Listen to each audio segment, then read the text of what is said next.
എല്ലാ വിദ്യാർത്ഥികൾക്കും പുതിയൊരു വീഡിയോയിലേക്ക് സ്വാഗതം. ഈ വർഷത്തെ +2 higher secondary, vocational higher secondary save improvement പരീക്ഷകൾക്കുള്ള അപേക്ഷ സമർപ്പിക്കാനുള്ള അവസാന തീയതി നാളെ അവസാനിക്കും. അതായത് 600 രൂപ ഫൈനോട് കൂടിയുള്ള അപേക്ഷ സമർപ്പിക്കാനുള്ള അവസാന തീയതിയാണ് നാളെ അവസാനിക്കുന്നത്. അപ്പോൾ വിദ്യാർത്ഥികൾക്ക് അപേക്ഷ പിഴയില്ലാതെ അപേക്ഷിക്കുന്നതിനായിട്ട് മെയ് 27-ാം തീയതി വരെ അവസരം ലഭിച്ചിട്ടുണ്ടായിരുന്നു. അപ്പോൾ മെയ് 28, 29 തീയതികളായിട്ട് വിദ്യാർത്ഥികൾക്ക് അപേക്ഷാ ഫീസിൻ്റെ കൂടെ 600 രൂപ എക്സ്ട്രാ ഫൈനായിട്ട് വിദ്യാർത്ഥികൾക്ക് അപേക്ഷ സമർപ്പിക്കാൻ സാധിക്കുന്നതാണ്. അപ്പോൾ ഇതുവരെ അപേക്ഷ സമർപ്പിക്കാത്ത വിദ്യാർത്ഥികളുണ്ടെങ്കിൽ നിങ്ങൾക്ക് 600 രൂപ ഫൈനോടുകൂടി, അതായത് നിങ്ങൾ എത്ര രൂപയാണോ അപേക്ഷാ ഫീസായിട്ട് അടക്കുന്നത് അതിനോടൊപ്പം എക്സ്ട്രാ ആയിട്ട് 600 രൂപ കൂടി ഫൈനായിട്ട് നിങ്ങൾക്ക് ഈ ഒരു അപേക്ഷ സമർപ്പിക്കാവുന്നതാണ്. അപ്പോൾ ഈ ഒരു അപേക്ഷ സമർപ്പിക്കേണ്ടത് നിങ്ങൾ ഏത് സ്കൂളിലാണോ മാർച്ച് മാസത്തിലെ പരീക്ഷയ്ക്ക് രജിസ്ട്രേഷൻ ചെയ്തത് ആ ഒരു സ്കൂളിലെ പ്രിൻസിപ്പാളിനാണ് വിദ്യാർത്ഥികൾ അപേക്ഷ നൽകേണ്ടത്.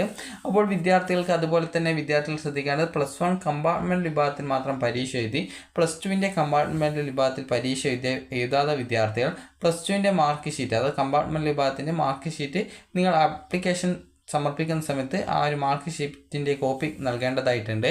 അപ്പോൾ ഈ ഒരു മാർക്ക് ഷീറ്റ് എവിടെ നിന്നാണ് കിട്ടുക എന്ന് ചോദിച്ചു കഴിഞ്ഞാൽ വിദ്യാർത്ഥികൾക്ക് results.hsc.kerala.gov.in എന്നുള്ള വെബ്സൈറ്റ് വഴി നിങ്ങൾ +2വിൻ്റെ റിസൾട്ട് പരിശോധിച്ചിട്ടുണ്ടാകും. അപ്പോൾ ഈ ഒരു വെബ്സൈറ്റ് വഴിയാണ് വിദ്യാർത്ഥികൾ നിങ്ങൾക്ക് ആ ഒരു വെബ്സൈറ്റ് ഓപ്പൺ ചെയ്യുക. ഓപ്പൺ ചെയ്ത് കഴിഞ്ഞാൽ നിങ്ങൾക്ക് അവിടെ കാണാൻ സാധിക്കും ഒരു HSC സെക്കൻഡ് ഇയർ റിസൾട്ട്സ്, അതുപോലെ തന്നെ VHSC സെക്കൻഡ് ഇയർ റിസൾട്ട്സ് എന്ന് പറഞ്ഞുകൊണ്ട് കാണാം. അപ്പോൾ നിങ്ങൾ ഹയർ സെക്കൻഡറിയുടെ ഏതാണോ, വൊക്കേഷണൽ ഹയർ സെക്കൻഡറിയുടെ ഏതാണോ സെക്കൻഡ് അലോട്ട്മെൻറ്റ്, നിങ്ങൾ +1 മാത്രം എഴുതിയ വിദ്യാർത്ഥികളുടെ റിസൾട്ട് അറിയേണ്ടത്.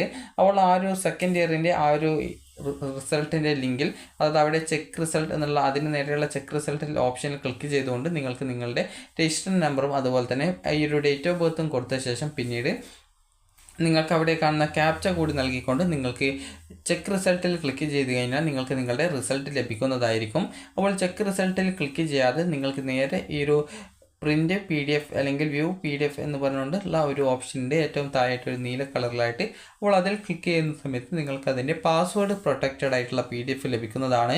ഇതിൻ്റെ പാസ്വേഡ് എന്ന് പറയുന്നത് വിദ്യാർത്ഥികളുടെ രജിസ്റ്റർ നമ്പറിനോടൊപ്പം കണ്ടിന്യൂസ് ആയിട്ട് നിങ്ങളുടെ ഡേറ്റ് ഓഫ് ബർത്ത്, ആദ്യം ഡേ, പിന്നീട് മന്ത്, പിന്നീട് ഇയർ എന്നുള്ള വരുന്ന ഫോമാറ്റിൽ കൃത്യമായിട്ട് കൊടുത്തു കഴിഞ്ഞാൽ നിങ്ങൾക്ക് ആ ഒരു PDF ഓപ്പൺ ചെയ്യാവുന്നതും അതിൻ്റെ പ്രിൻറ്റ് നിങ്ങൾക്ക് എടുക്കാവുന്നതും ആണ്.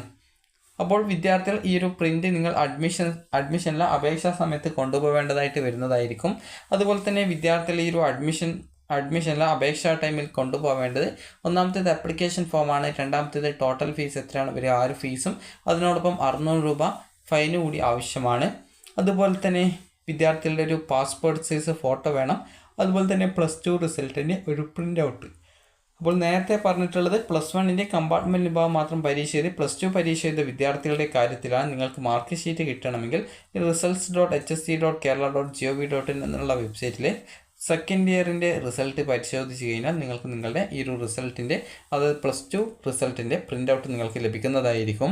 അപ്പോൾ വിദ്യാർത്ഥികൾ ഇത്രയും എടുത്തുകൊണ്ട് നിങ്ങൾ നാളെ സ്കൂളിൽ പോയിട്ട് ഈ ഒരു അപേക്ഷ സമർപ്പിക്കുക. അപ്പോൾ വിദ്യാർത്ഥികൾ ഇതുവരെ അപേക്ഷ സമർപ്പിച്ചിട്ടില്ലെങ്കിൽ ഈ ഒരു 600 രൂപ ഫൈനോട് കൂടിയുള്ള അപേക്ഷ നിങ്ങൾക്ക് ഈ ഒരു നാളെയാണ് അപേക്ഷ അവസാനിക്കുന്നത്. അപ്പോൾ 2025 മാർച്ച് മാസത്തിൽ നടന്നിട്ടുണ്ടായിരുന്ന +1 കമ്പാർട്ട്മെൻറ്റൽ, അതായത് +1 പബ്ലിക് എക്സാമിനേഷൻ, അതുപോലെ +2 പബ്ലിക് എക്സാമിനേഷൻ, ഈ ഒരു എക്സാമിനേഷനിൽ വിദ്യാർത്ഥികൾ പരീക്ഷയ്ക്ക് ഏതെങ്കിലും, അതായത് ഫസ്റ്റ് ഇയറിലെയോ സെക്കൻഡ് ഇയറിലെയോ പരീക്ഷയ്ക്ക് രജിസ്ട്രേഷൻ ചെയ്തിട്ടുണ്ടെങ്കിൽ നിങ്ങൾക്ക് ഈ ഒരു പരീക്ഷ എഴുതാവുന്നതാണ്. അപ്പോൾ വിദ്യാർത്ഥികൾക്ക് ഈ ഒരു വീഡിയോ ഉപകാരപ്രദമായിട്ടുണ്ടെങ്കിൽ ലൈക്ക് ചെയ്യുക, ഷെയർ ചെയ്യുക. Thank you for watching.